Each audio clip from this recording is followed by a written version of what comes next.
Bonjour à tous et bienvenue si vous nous rejoignez à l'instant pour cet entretien exceptionnel à l'occasion de son passage en Europe avec Monseigneur Fulgence Muteba. Bonjour Monseigneur. Bonjour Madame. Vous êtes l'archevêque de Lubumbashi en République démocratique du Congo. Vous êtes depuis juillet dernier le président de la CENCO, la conférence des évêques de RDC. On va parler avec vous de la situation dans le pays qui est préoccupante à différents aspects. Mais d'abord peut-être pour faire un peu mieux connaissance avec vous, si vous le permettez. Est-ce que vous pourriez nous dire, par exemple, vous êtes né en 1962 à Kongolo. Donc c'est dans l'actuelle province du Tanganyika, c'est au sud-est du pays. Comment était la foi dans votre famille ? Eh bien, oui, j'ai eu la chance d'avoir des parents qui étaient enseignants. Et donc, c'est mon père qui était enseignant, ma mère ménagère. Et ils ont adhéré à la foi catholique très tôt. Et nous avons été éduqués, mes sœurs, mes frères et moi, dans cette ambiance catholique. Nous avions l'habitude de faire le chapelet pratiquement tous les soirs. Et puis, mon père était en même temps catéchiste. Et ça a vraiment marqué l'atmosphère de la famille.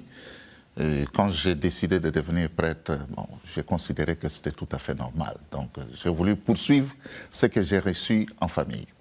Vous avez été ordonné prêtre en 1990. Oui. Vous avez suivi des études de théologie pastorale à l'Université de Montréal, au Canada. Oui. Et puis, vous avez été professeur de théologie à Lubumbashi et à Kinshasa, mais aussi secrétaire de la commission épiscopale pour la doctrine de la foi, dont vous deviendrez président ensuite, et secrétaire général de la CENCO. Qu'est-ce qui vous a attiré vers cette spécialisation de la théologie pastorale? Pourquoi ce domaine-là? Oui, j'ai fait la théologie, bien sûr, à l'Université catholique de Kinshasa. Et à l'époque, on insistait beaucoup sur la dogmatique, sur la théologie morale. Mais j'avais plutôt l'impression que la théologie était un discours très, très abstrait. Et par rapport aux questions que les gens portent en eux, j'avais l'impression que la théologie ne semblait pas être suffisamment outillée. Et c'est comme ça que j'ai commencé à chercher, justement, où est-ce qu'on peut avoir des réponses aux questions concrètes que les gens vivent dans leur aventure dans la foi en Jésus-Christ. Et c'est comme ça que, du jour au lendemain, j'ai découvert Karl Rahner, j'ai découvert l'école de théologie pratique de l'Université de Montréal et puis la Société internationale de théologie pratique. J'ai commencé à m'y intéresser. Et heureusement que mon évêque m'a accordé la chance d'aller étudier à l'Université de Montréal au Canada. Et donc, cette préoccupation de répondre aux questions concrètes des gens m'a toujours habité. Et jusqu'à présent, c'est ça qui m'accompagne, même dans mon ministère. Et je trouve vraiment que la théologie pratique, c'est un lieu, c'est une discipline de la théologie qui me permet justement de rendre le discours théologique plus concret et un discours plus proche de la vie des gens. Et en matière de foi, ça c'est très important. Alors on imagine de fait que ça peut être utile en soutien de l'exercice du ministère épiscopal. Vous avez été ordonné évêque en 2005 à Kilwa-Kasanga, pour le diocèse de Kilwa-Kasanga, et puis depuis 2021, archevêque métropolitain de Lubumbashi. Pour ceux qui ne sont pas très forts en géographie de la RDC, Lubumbashi, c'est tout à fait au sud du pays, près de la Zambie. Oui, c'est près de la Zambie. Et on est dans cette région du Katanga qui a connu des épisodes de violence terribles au début des années 60 avec un épisode de sécession. Il en reste des traces aujourd'hui? Ah oui, tout à fait. Hein? Oui, parce que c'est exactement 11 jours après l'accession de la RDC à l'indépendance que ma province ecclésiastique a fait sécession. Et ça a marqué nos parents et nous-mêmes aussi, nous sommes nés dans cette ambiance. Et je dois dire que nous avons encore des velléités indépendantistes par rapport à Kinshasa. Mais nous sommes quand même des Congolais, mais des Congolais spéciaux. Il faut ajouter à cela que le Katanga, c'est une région minière. Alors, ça fait qu'il y a un afflux de gens qui viennent de partout. C'est un lieu de métissage très, très intéressant. C'est pour cela que, même dans notre pastoral, nous parlons beaucoup du vivre ensemble, de la cohabitation pacifique, parce que c'est un discours que nous ne pouvons pas ne pas tenir. Justement, qu'est-ce que vous pouvez nous dire de la physionomie de votre archidiocèse et peut-être de la province? Oui, l'archidiocèse de Lubumbashi a pour physionomie une partie qui est rurale, une petite partie qui est rurale, mais minière, et aussi des grandes villes minières. Lubumbashi, Likasi, Kambove, Kakanda, c'est des lieux où on extrait les minéraux. Et donc des ressources, donc des appétits. Effectivement, il y a beaucoup de ressources naturelles là. Du coup, nous sommes forcés de pouvoir nous intéresser à la problématique des ressources minières pour que l'exploitation de ces ressources puisse profiter à la population et qu'on puisse suivre les normes. Alors, nous jetons un coup d'œil au code minier, ainsi de suite, et tout ce qui est lié à l'exploitation minière. Mais aussi, il y a beaucoup de problèmes moraux qui se posent dans ces milieux, parce que nous avons, en dehors de l'exploitation minière industrielle, il y a l'exploitation minière artisanale. Donc, des gens qui sont sans emploi et qui se donnent de l'emploi en entrant justement dans des mines qui sont abandonnées ou bien des mines qui n'ont pas encore commencé à exploiter de manière industrielle. Et il y a beaucoup de questions de valeur dans ces mines. Oui, les gens qui creusent n'ont pas assez de sécurité. Généralement, ils ne sont pas bien payés. Et le travail est très, très, très compliqué parce que parfois, ils vont jusqu'à des centaines de mètres dans la terre. Mais quand ils reviennent, ce sont les messieurs qui sont sur la surface qui fixent le prix. Mais entre-temps, ils ne sont pas toujours bien payés. Il y a toutes les questions morales. Beaucoup de trafic, d'exploitation, etc. Et au plan religieux ? Au plan religieux, bon, c'est un milieu que nous n'essayons pas de pénétrer parce que c'est un milieu qui est infecté de violence et beaucoup de... Mais la population en général dans le diocèse, c'est une majorité de catholiques ? Ah oui, nous avons à peu près la moitié de la population et les catholiques. Et ça, c'est la situation de pratiquement toute la province ecclésiastique qui compte 8 diocèses. Et on peut dire qu'à peu près 50% de la population est catholique. Et les autres ?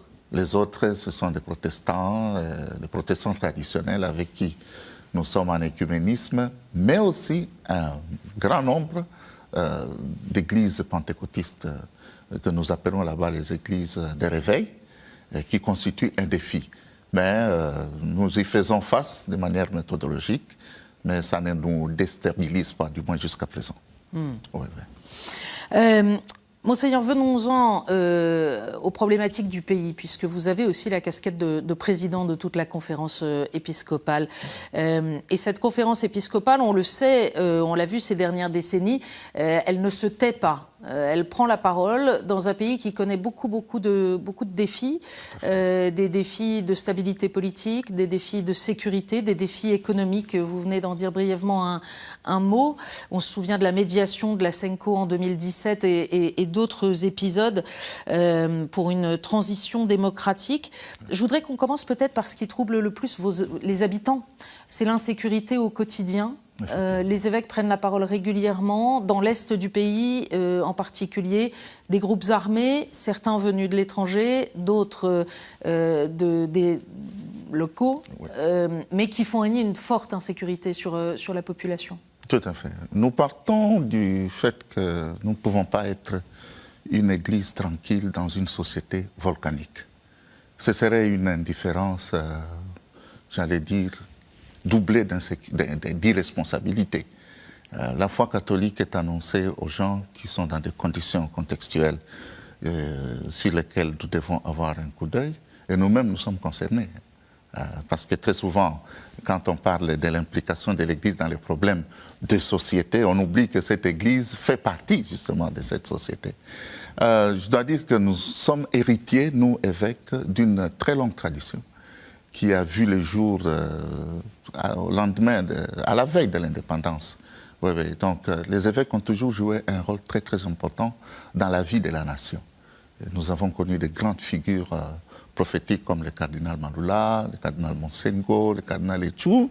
Et nous, les jeunes évêques qui avons été leurs prêtres à l'époque, nous continuons cette tradition. C'est pourquoi, quand vous parlez de la figure du cardinal Fridolin Ambongo, l'archevêque métropolitain de Kinshasa, tout de suite les gens voient un défenseur du peuple.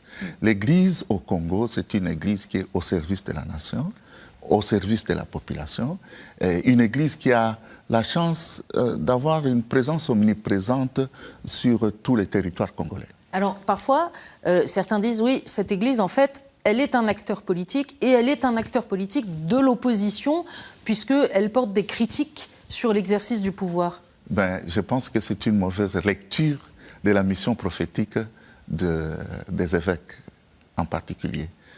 Si la société se portait bien, je pense qu'on n'entendrait pas la voix des évêques. Si les évêques parlent, c'est parce que, premièrement, ils sont témoins des situations atroces de souffrance. Pour un pays qui a tant de richesses naturelles, je pense que c'est vraiment injuste. Nous sommes le premier producteur mondial du cobalt, mais cela ne se ressent pas dans notre budget. Le 5e pays le plus pauvre du monde. Voilà, le 5e pays le plus pauvre. Alors qu'il y a effectivement tellement de richesses, alors que c'est un des grands poumons de la planète aussi, il faut le rappeler, avec la forêt. Effectivement. Oui, par exemple, pour le moment, nous disposons d'un pourcentage très élevé de minéraux stratégiques. Le cobalt et tout ça, pour les batteries électriques et tout ça. Mais entre-temps, nous avons un budget annuel de moins de 20 milliards de dollars. Mais c'est quoi alors? C'est les intérêts étrangers, mais peut-être aussi la corruption localement. Effectivement. Il y a les intérêts étrangers, les multinationales étrangères qui viennent presque ramasser. Mais surtout, il y a beaucoup de corruption et une mauvaise organisation au niveau du pays. Mais quand les évêques voient ça, ils ne peuvent qu'intercéder pour la population parce qu'au fait, nous luttons pour le bien commun. Ce n'est pas par le plaisir de prendre la parole sur la place publique. Nous sommes témoins, effectivement, d'une souffrance atroce. Et nous pensons, effectivement, que notre population ne mérite pas cette souffrance-là. Alors, généralement, nous faisons des propositions.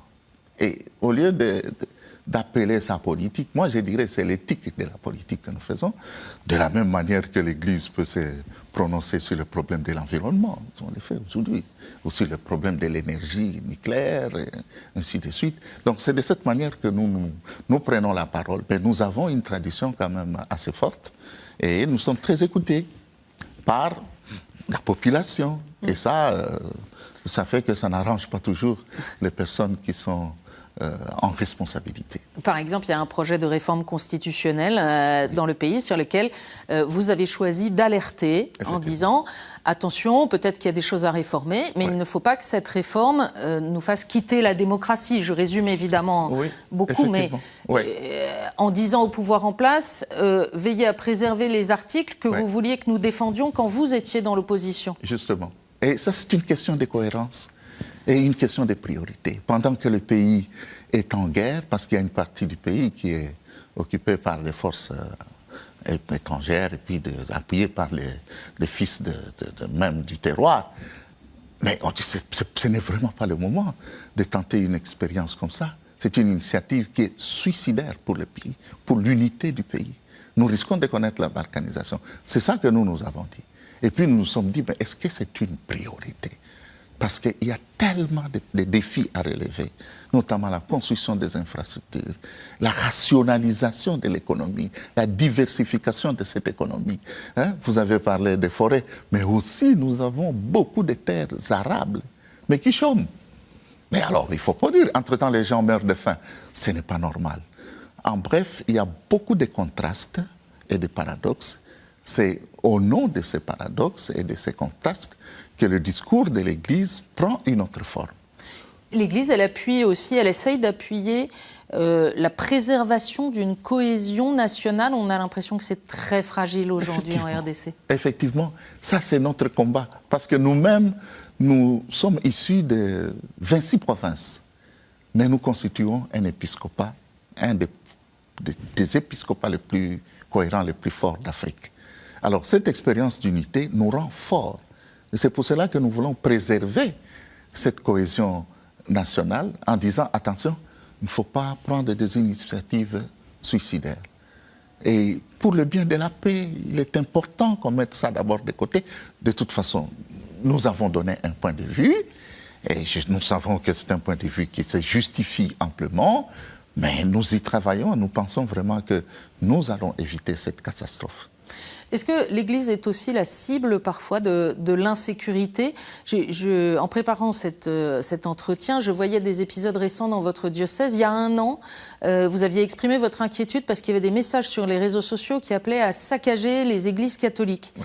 Et puis, il y a quelques semaines, là, à peine, en novembre, vous avez un séminariste qui a été enlevé pendant quelques heures au sein même du grand séminaire. Ouais. Alors, il a été libéré le soir même, mais enfin, c'est tout de même... et enlevé par des militaires. Oui, tout à fait. Tout à fait. Non, nous sommes vraiment confrontés à ce problème d'insécurité. Et figurez-vous, si nous, Église, qui sommes craints dans la société, nous sommes attaqués de cette manière, que dire, n'est-ce pas, des simples citoyens, hein? Donc, un peu pour reprendre ce que dit l'Évangile, si on traite ainsi le bois vert, qu'en est-il du bois sec? Ouais. Alors, oui, donc nous faisons face à une insécurité récurrente, notamment dans la ville de Lubumbashi ces derniers temps. À l'approche des fêtes, nous ne comprenons pas. Justement, c'est entre autres la faiblesse de l'autorité de l'État. Et puis, bon, le nombre élevé de jeunes gens qui n'ont pas d'emploi. Et ça fait que nous sommes tous exposés. Et c'est compte tenu de toutes ces réalités que nous nous sommes dit, est-ce vraiment le moment d'oser une initiative de changement de la Constitution? Voilà, ça c'est une preuve qui montre qu'il ne faut pas jouer avec le feu. Et vous parliez de jeunes qui sont sans emploi et qui sont dans les rues. Oui. Il arrive aussi qu'ils soient enrôlés de force, oui. Soit par l'armée, soit par des groupes armés. Effectivement, ils sont enrôlés de force. Et la dernière fois, c'était pour les amener dans un centre de formation des enfants qui sont en rupture familiale. On est venu les rafler pratiquement. Bon, j'ai haussé le ton justement pour qu'on puisse arrêter. Heureusement que j'ai été écouté. Bon, donc, en tant qu'évêque dans un pays comme celui-là, on est obligé tout le temps d'être au front. Et donc on est obligé tout le temps, tout en annonçant la parole, mais de s'intéresser aux conditions dans lesquelles vivent les gens. C'est risqué? C'est risqué, oui. Très risqué. Par exemple, la dernière fois, on m'a interdit de célébrer une messe dans une paroisse qui se trouve dans un camp militaire. Moi, je suis allé. J'ai pris le risque d'y aller en toute tranquillité parce que moi, je n'obéis pas d'abord aux mauvais ordres. Mon père enseignant m'a dit ça, qu'il ne fallait pas obéir à des ordres injustes. Et ensuite, moi, je reçois les ordres du Saint-Père en tant que vicaire du Christ. Je ne suis pas sous les ordres d'un maréchal ou d'un colonel. Mais là, c'était une usurpation du pouvoir et puis un zèle des mesures. Tentative d'intimidation. Oui, tentative d'intimidation. Et le problème qui est derrière, c'est la spoliation d'une concession de la conférence épiscopale où nous formons des prêtres. Oui. Alors des soldats sont allés construire là-dessus. Ils pensent qu'en nous intimidant, nous allons abandonner, mais l'Église, c'est un lieu de mémoire et de persévérance. Dans ce contexte très, très instable, très inflammable même, il y a eu un autre sujet qui a beaucoup impressionné, c'est la fin décidée par les autorités du moratoire sur la peine de mort. Oui. En mars dernier, les évêques collectivement aussi ont exprimé leur désapprobation très fortement. Effectivement. Est-ce que la peine de mort est appliquée désormais en RDC? On est en train de menacer de l'appliquer. Nous avons parlé et beaucoup d'autres organisations de la société civile en dehors de l'Église catholique sont allées dans le même sens. Bon, il y aura sans doute des exécutions dans les jours à venir. Et en dehors de ceux qui considèrent comme étant les partisans des rebelles, ils veulent aussi commencer à fusiller les enfants de rue, qu'on appelle les Kuluna. C'est des gangs des rues. Ben, ces enfants sont dans la rue, même s'ils sont dans la rue, ils ont au moins des droits. Nous avons essayé de rappeler. Bon, nous avons appris qu'il y a une opération qui se prépare pour appliquer la peine de mort. Nous espérons que ça ne va pas arriver et nous allons continuer la pression sur les gouvernants. Vous diriez que, quoi qu'il arrive, l'Église en RDC choisit de se mettre du côté des personnes ordinaires, du côté des plus fragiles de la société, quels que soient les risques? Résolument, et c'est pour cela que nous contestons l'expression « église au milieu du village », qui est d'ailleurs d'origine alsacienne, comme nous sommes en France. Eh bien, l'église est toujours du côté des faibles, du côté des démunis, du côté des laissés pour compte, des exploités. Et c'est l'option que nous avons prise à la conférence épiscopale et nous entendons continuer notre chemin. Est-ce qu'elle a des défis internes à affronter, cette Église aussi, pour demeurer résolument missionnaire? Effectivement, par exemple, il y a la synodalité qui est déjà d'une certaine façon en gestation avec les communautés ecclésiales de base, avec les ministères laïcs, les ministères non ordonnés, un partage des responsabilités dans le sens de ce que le Concile Vatican II a enseigné. Mais maintenant, avec les synodes sur la synodalité, il y a beaucoup de choses intéressantes. Et notamment, parmi les défis, il y a tout ce qui regarde la transparence, la culture de la redevabilité, et puis cette corresponsabilité qui met en application l'égalité en dignité entre les clercs et les laïcs. Ça, c'est une culture à faire évoluer un peu. Effectivement, effectivement.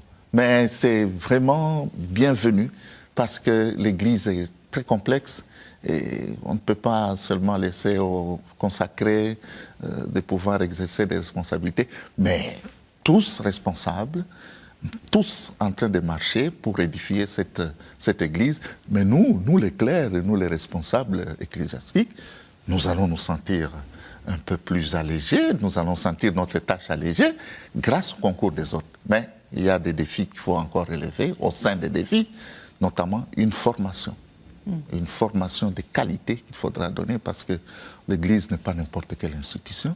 Il faut qu'on sache que c'est une institution qui a ses normes et sa nature et cette marche ensemble doit se faire dans le respect de la nature de cette Église.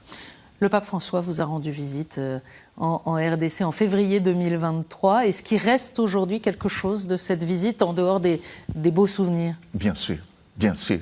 Je prends juste une formule qu'il a utilisée, ôter la main sur la RDC.